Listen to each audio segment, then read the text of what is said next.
Puffs பண்ண போகிறோம் நம்ம. அதுக்கு வந்து பன்னீர் பப்ஸு. அதுக்கு தேவையான பொருள் வெங்காயம், தக்காளி, பன்னீர், கருவேப்பிலை, பப்ஸு மசாலா ஒன்று வச்சுருக்கோம். இது வந்து டேக்கோ மசாலா. இல்லைன்னா நீங்கள் வந்து கரம் மசாலா போட்டுக்கலாம். இது வந்து கட்டாயம் கிடையாது, கரம் மசாலா போட்டுக்கலாம்.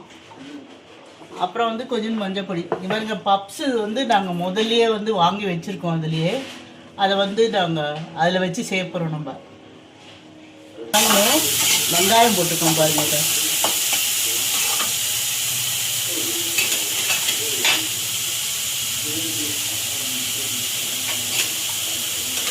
போட்டுக்கோம் பாருங்க. அது கொஞ்சம் கண்ணாடி பதத்தில் நல்லா வதங்கிடுச்சு.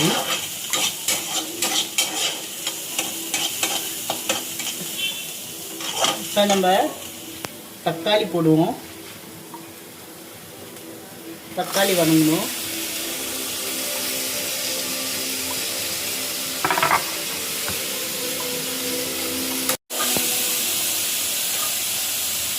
கொஞ்சமாக உப்பு போட போகிறோம் நம்ம.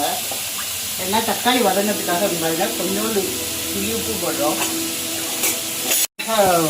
மஞ்சள் தூள் போடுறோம் நம்ம. இதில் 1/4 ஸ்பூன் மஞ்சள் தூள். அதில் கட்டாவாசம் போவோம் உனக்கு.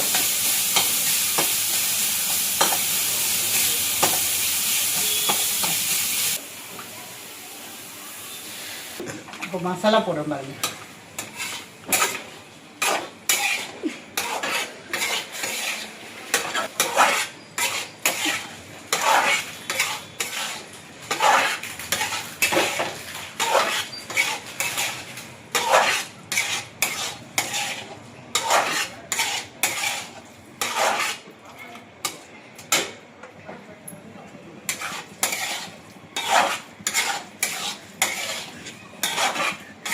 பாருங்க நல்லா மசாலாவோட கலந்து வச்சுப்பாங்க.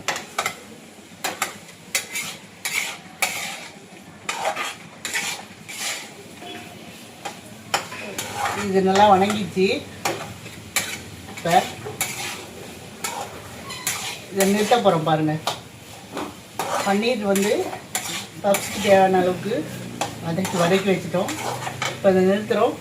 அப்போ அதில் நம்ம போட்டு காமிக்கிறோம் உங்களுக்கு.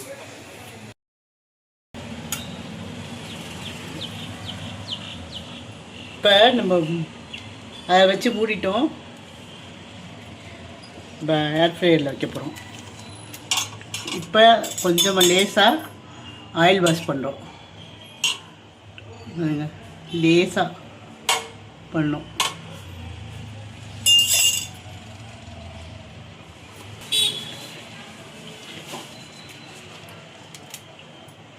நாலு தான் இப்படி பண்ணுறேன். இடமே இல்லை.